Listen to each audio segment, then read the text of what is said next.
Assalamualaikum warahmatullahi wabarakatuh. Bagaimana kabarnya anak-anakku semuanya yang hebat-hebat? Semoga kita selalu sehat.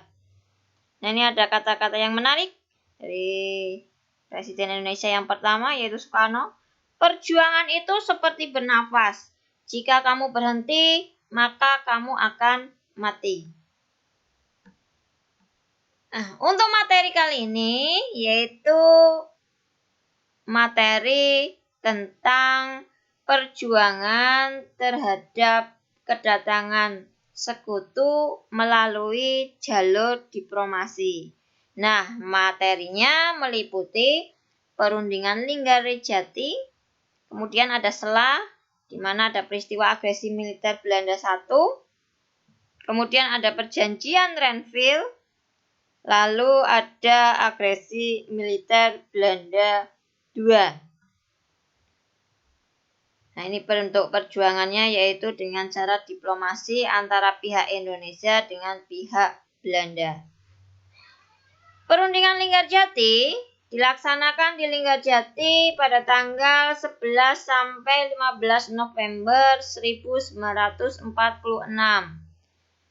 Konflik yang terus terjadi antara Indonesia dan Belanda menjadi alasan terjadinya perjanjian Linggarjati.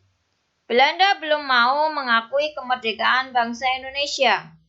Inggris berusaha mempertemukan Indonesia dengan Belanda di meja perundingan guna membuat sebuah kesepakatan. Tokoh-tokoh yang hadir dalam perjanjian Linggarjati dari pihak Indonesia diwakili oleh Dr. A.K. Ghani, Mr. Susanto Tirtoprojo, Sultan Syahrir, dan Muhammad Rum. Dari pihak Belanda diwakili oleh Van Poel. Kemudian ada Profesor Merhon dan De Boer. Dari pihak Inggris berperan sebagai mediator, diwakili oleh Lord Killern. Nah, ini gambarnya ya, tokoh-tokohnya dari pihak Indonesia ini.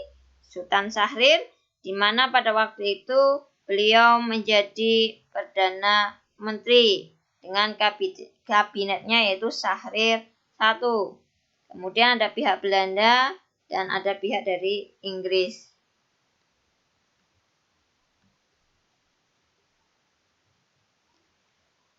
Isi perjanjian Linggarjati, pemerintah Belanda mengakui kekuasaan secara de facto pemerintahan RI atas wilayah Jawa, Madura, dan Sumatera. Yang kedua, akan dibentuk negara Indonesia Serikat (NIS) yang meliputi seluruh wilayah Hindia Belanda Indonesia sebagai negara berdaulat. Pemerintah Belanda dan RI akan membentuk Uni Indonesia Belanda yang dipimpin oleh Raja Belanda. Pembentukan NIS dan Uni Indonesia Belanda diusahakan sudah selesai sebelum 1 Januari 1949. Pemerintah RI mengakui dan akan memulihkan serta melindungi hak milik asing. Pemerintah RI dan Belanda sepakat untuk mengadakan pengurangan jumlah tentara. Bila terjadi perselisihan dalam melaksanakan perundingan ini, akan menyerahkan masalahnya kepada Komisi Arbitrase. Dampak perjanjian Linggarjati. Dampak positifnya, Indonesia mendapatkan pengakuan secara de facto oleh Belanda.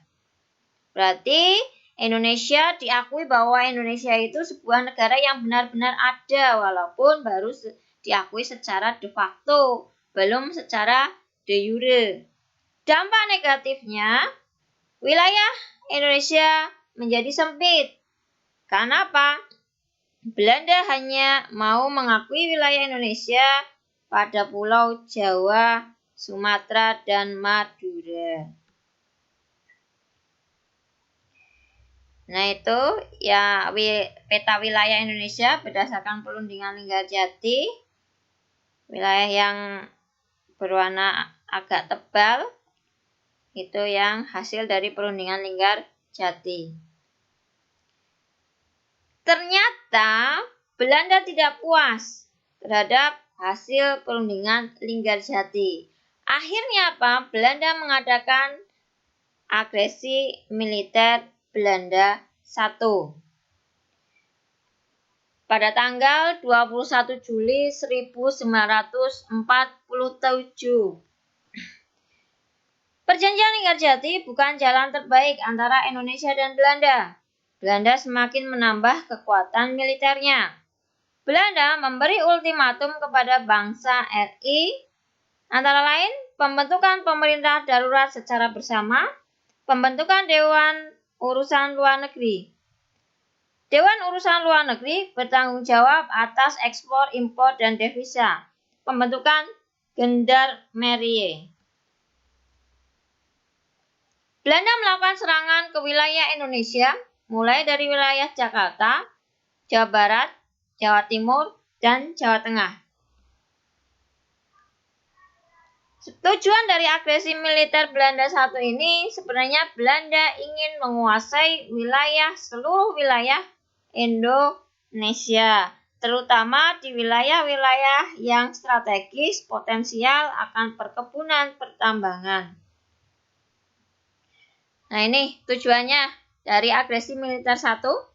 Bidang politik, mengepung ibu kota RI dan menghilangkan de facto RI dengan menghapus RI dari peta. Bidang ekonomi, menguasai daerah Jawa Timur, Jawa Barat, kemudian menguasai daerah Sumatera. Bidang militer, menghapus TNI atau TKR yang telah ada di Indonesia. Nah, kemudian apa yang dilakukan oleh Belanda itu mendapatkan kecaman dari dunia luar. Akhirnya PBB membuat sebuah komisi 3 negara untuk menjembatani adanya perundingan kembali antara pihak Belanda dengan Indonesia, di mana anggotanya terdiri dari Australia, Amerika, dan Belgia. Di mana Australia ini ada Richard Kirby, Amerika ada Frank Graham, Belgia ada Paul van Zeeland. Tugas Komisi 3 Negara menguasai dengan cara menghentikan tembak-menembak, menjadi penengah konflik Indonesia-Belanda, memasang patok-patok kuo yang dibantu oleh TNI, mempertemukan Indonesia-Belanda dalam perundingan Renville. Akhirnya terjadilah perundingan Renville pada tanggal 8 Desember 1947 di sebuah kapal yang bernama kapal Renville milik Amerika Serikat. Kenapa dipilih di kapal Renville? Karena dianggap sebagai tempat yang netral. Renville 8 Desember 1947 sampai 17 Januari 1948. Ketua Delegasi Indonesia yaitu Amir Syarifuddin, Ketua Delegasi Belanda Abdul Qadir Widjoyo-Atmojo. Hasilnya, penghentian tembak-menembak, daerah di belakang garis Panmuk harus dikosongkan. Belanda bebas membentuk negara federal di daerah yang diduduki melalui plebisit terlebih dahulu atau jejak pendapat terlebih dahulu. Dalam Uni Indonesia Belanda, ini sederajat dengan kerajaan Belanda. Ini gambarnya ya. Amir Syarifuddin, kemudian ada Abdul Qadir Widjoyo-Atmojo. Ini suasananya ketika perjanjian Renville di atas kapal Renville. Ini suasananya. Ini adalah Van Mook, salah satu jenderal dari pihak Belanda. Makanya ada istilah garis demarkasi atau garis Van Mook. Ini dari namanya. Kemudian ternyata perjanjian Renville, Belanda masih kurang puas karena tujuan dari Belanda itu adalah menguasai seluruh wilayah Indonesia, dan akhirnya Belanda melakukan agresi militer Belanda yang kedua. terjadi pada tanggal 19 Desember 1948. Belanda tidak mentaati perjanjian Renville, penyerangan terhadap wilayah RI, penangkapan Insinyur Soekarno dan Hatta dan Sudirman, tapi Sudirman pada waktu itu berhasil pergi untuk melakukan perang gerilya. Kemudian pembentukan PDRI, kemudian pesan Jenderal Sudirman. Ini kronologisnya, dan akhirnya terjadilah sebuah serangan umum 1 Maret. Sebelumnya materi itu sudah kita bahas ya. Nah, pada waktu itu Soekarno dan Hatta dan kabinetnya ini berhasil ditangkap oleh Belanda ini di Yogyakarta, karena pada waktu itu ibu kota Indonesia dipindahkan ke Yogyakarta. Nah, ini suasananya. Nah, ini keadaan mendesak akibat serangan Belanda sehingga Sudirman harus melakukan gerilya dari luar kota. Ya, dengan cara gerilya. Nah, ini terkait dengan pesan atau pidato dari Jenderal Sudirman. Kita telah diserang. Pada tanggal 19 Desember, Angkatan Perang Belanda menyerang kota Yogyakarta dan lapangan terbang Maguwo. Pemerintah Belanda telah membatalkan persetujuan gencatan senjata. Semua angkatan perang menjalankan rencana yang telah ditetapkan untuk menghadapi serangan Belanda. Suasana ketika agresi militer kedua. Nih, kondisinya terkait dengan agresi militer Belanda yang kedua.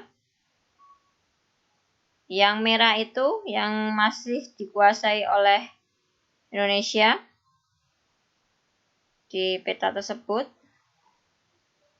Nah, untuk materi Ibu cukupkan untuk minggu depan yang kita bahas terkait dengan perjanjian Rumruyen, kemudian konferensi Inter-Indonesia, dan konferensi meja bundar. Ibu cukupkan sekian. Assalamualaikum warahmatullahi wabarakatuh.